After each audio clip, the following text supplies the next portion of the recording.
தலைவன் உலகெங்கும் தமிழனுக்கு ஒரே கொடி புலிக்கொடியா இருக்கணும் பாத்துக்கிறாரு. ஒரே கொடி. ஏன் என் பாட்டன் பாண்டிய பாட்டன் தான், நான் பாண்டிய பாட்டன் மன்னன், பாண்டிய பாட்டன் பேரன், பாண்டிய பாட்டன் கொடியை தூக்கி இருக்கலாம். சேர பாட்டன் கொடி வில்லம் எடுத்துக்கலாம், மீன் எடுத்துக்கலாம். அவன் எல்லைக்கு உட்பட்ட நிலத்தையே எனது பாண்டிய சேர பாட்டன்கள் ஆண்டார்கள். சோழ பெரும்பாட்டன் தான் கடல் வட கடந்து படைவட நடத்தி உலகத்தில் மிகப்பெரிய நிலப்பரப்பு என்று மூன்றாவது அரசு நிறுவிய பெரும்பாட்டன். அருண்மொழியும் அவன் அன்பு மகன் அரசுந்தவன். உலகமெங்கும் பறந்தது இந்த புலிக்கொடி. என் தலைவன் எனக்கு சொன்னான், நம் சோழ பாட்டனின் கொடி எதிரிக்கு உடலை காட்டிக் கொண்டு பாய்ந்தது, விடுதலைக்கு நான் பாய்வதால் நேராக பாய வைத்தேன்.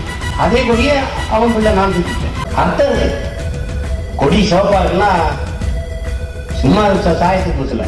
என் மொழிக்காக, என் இனத்திற்காக, விடுதலைக்காக ரத்தம் சிந்தி போராடிய மா வீரர்களை நிலைநிறுத்துவதற்காக கொடி சிவப்பார்.